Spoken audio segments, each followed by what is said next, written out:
Assalamu alaikum wa rahmatullahi wa barakatuhu. Today we will be doing the serial number 004 of the series Defeating the Shaitan, and we have come to the logic of Iblis.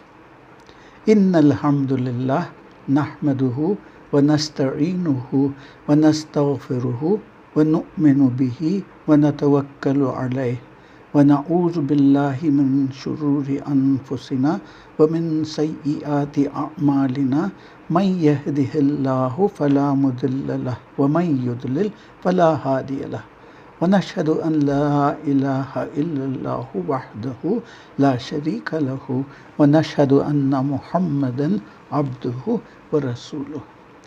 So in the previous session we were talking about the command of Allah to the angels to prostrate, and we also mentioned about the number of angels that are there, billions and billions of them. Just imagine a huge gathering, all standing in rows, and when Allah subhanahu wa ta'ala commands them to do sajda, there is no need for a mic, there is no need for any conveying of the sound. All of them, every single angel falls into sajda at the exact same time. Imagine this.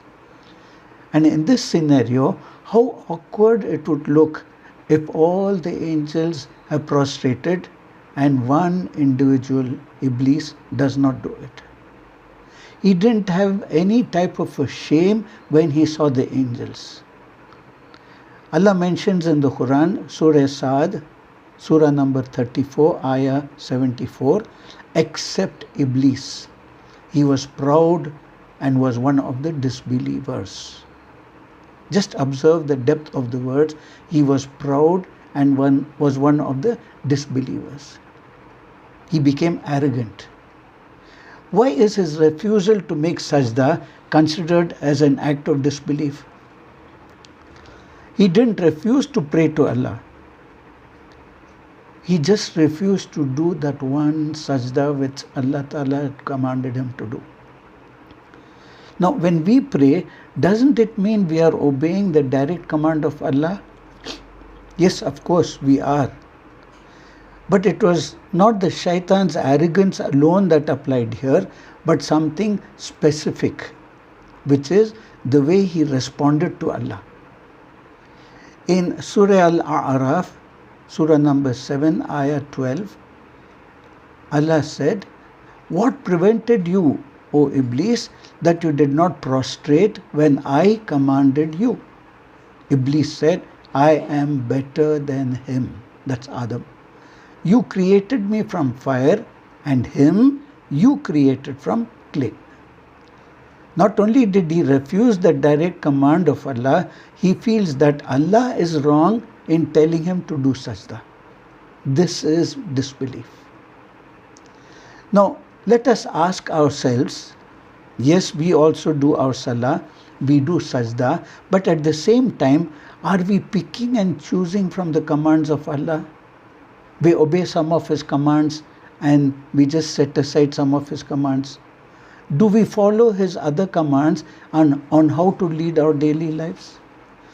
Are we not getting closer to disbelief by doing this? Now, there is a difference between not understanding the wisdom of Allah and questioning the wisdom of Allah. Questioning is what leads to kufr. So here Iblis was the first one to use his own logic against the command of Allah. Just look at the type of ways we try to seek logic in whatever we want to do, the way we want to do. What is the lesson that we get from this? People do the same thing today.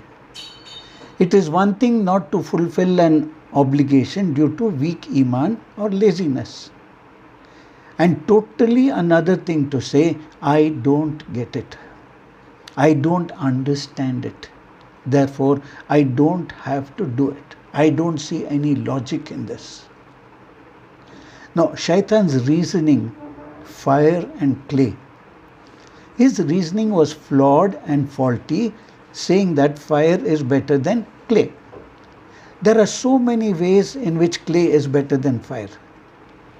The nature of fire is destructive. Clay is used to build. Fire destroys life. Clay sustains life. Fire is hard to control. Clay can be moldable, it can be pliable, etc. When someone becomes arrogant, they will use even the weakest of arguments to justify themselves. We have observed this in many of our own friends or to those whom we try to put our point across. They find the least excuse they can to justify what they have done or what they have not done. Now let's go to the promise of Iblis. It's mentioned in the Quran, Surah Al-A'raf, Surah number 7, Ayah 13. Allah subhanahu wa ta'ala says, "O Iblis, get down from this paradise. It is not for you to be arrogant here. Get out, for you are of those humiliated and disgraced. It is not for you to be arrogant in Jannah." What is the lesson we get? Arrogance distances oneself from Jannah. Because of this arrogance of his, he is not allowed to remain in paradise. In Surah Al-Hijr, Surah number 15, Ayah 34, Allah subhanahu wa ta'ala says, "Then get out from here, for verily you are rajim, you are an outcast." Very, very stern words to kick Iblis out of Jannah. Look at the sequence. Iblis refuses to prostrate. Allah questions Iblis. Iblis responds. And Allah banishes Iblis. It would be expected that Iblis will bow down to the command and quietly leave Jannah. No, he turns towards Allah and he makes a dua. Now, he is so confident, but one of the tricks of the shaitan he uses against us is he will always try to convince us that Allah will not answer our duas, or that if we commit a sin, we have no hope with Allah. He tells us, just give up. Allah will not respond to what you're doing. It is his misguidance, even though he fully well knows that he is wrong in what he's telling.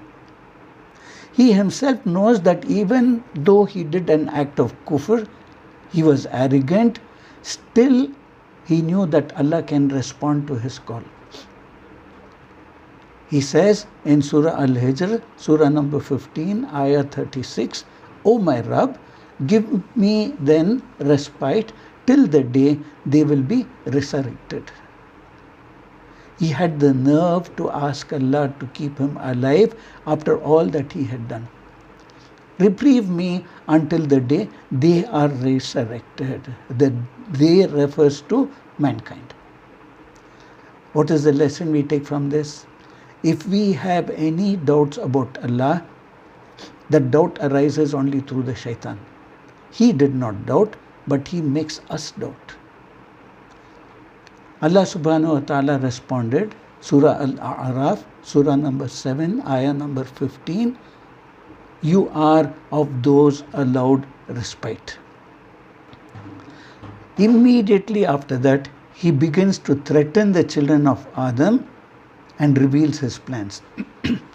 In Surah Al-A'raf, the very next ayah, Surah number 7, Ayah 16, he says, "Because you have sent me astray, surely I will sit in wait against them," that is mankind, "on your straight path." Arrogance over arrogance over arrogance. Blaming Allah for what he did. If you, he is referring to Allah, had not commanded me to do sajda, I would never have been in this position. He vows to sit upon the straight path at the very beginning of his relationship with mankind, and he says he will attack those on the straight path. Now, what is the lesson that we get? No one is safe, especially those on the straight path. He does not concentrate on people who are doing wrong, because he knows fully well they are already destined for Jahannam. He concentrates on the believers and those who are taking the straight path.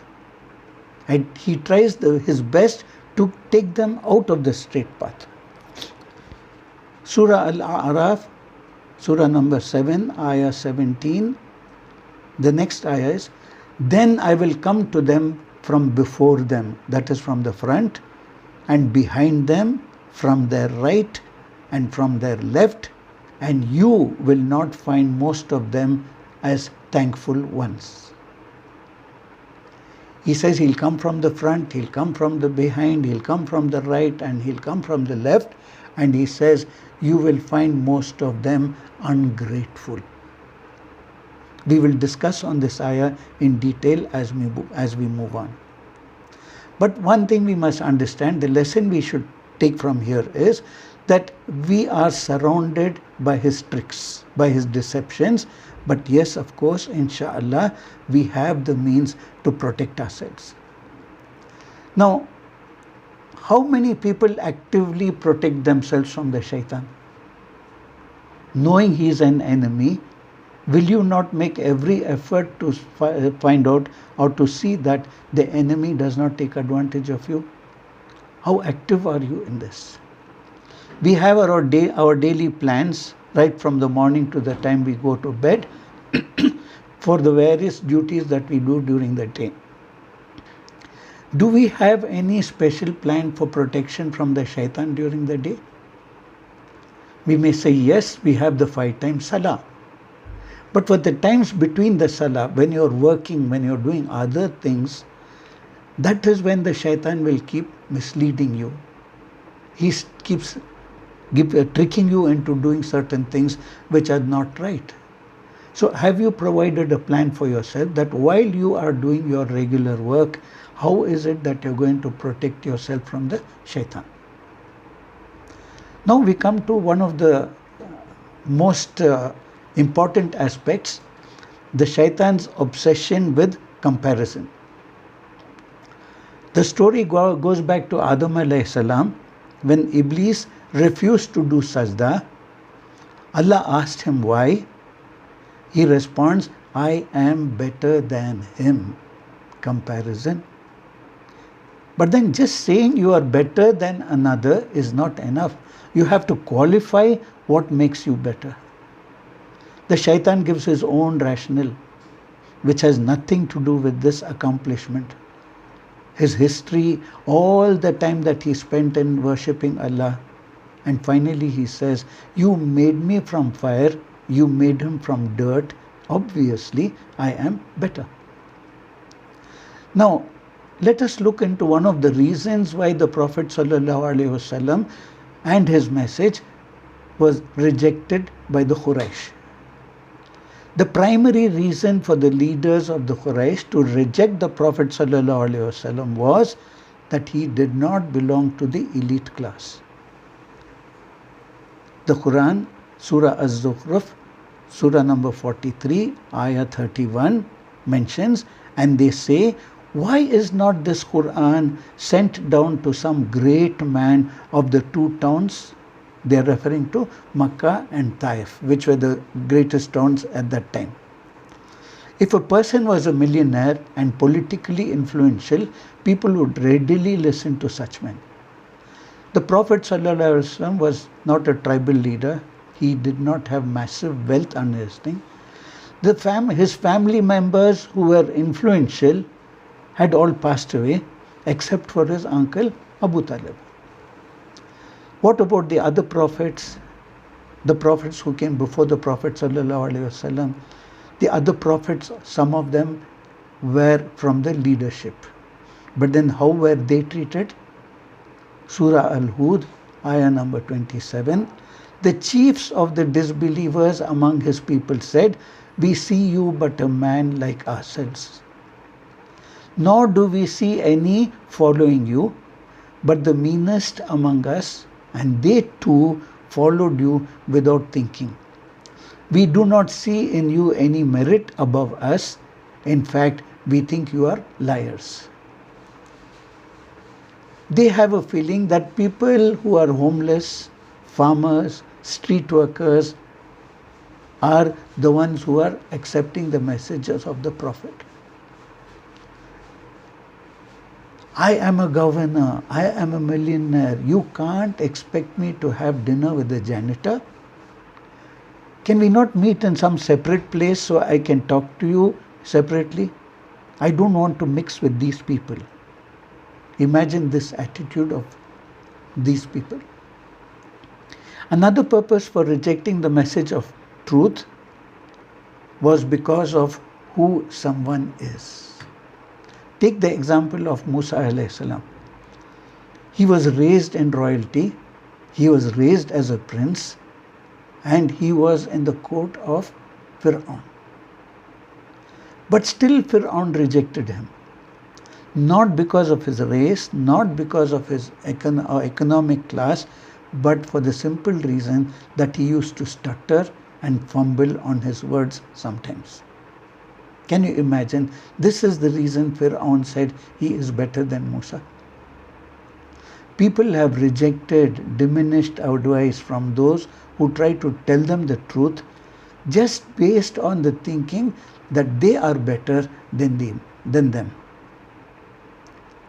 Now, the first major crime in humanity, murder, happened between the two brothers after Adam alayhi salam came down to the earth, his children Habil and Qabil. Refer Surah Al-Ma'idah, Surah number 5, ayah numbers 27 to 31. It was not over money, it was not over property, not even over status, but just on this basis of sacrifice that they both offered separately to God. It is mentioned in the Quran and even in Jewish and Christian scriptures that people used to offer sacrifices to God.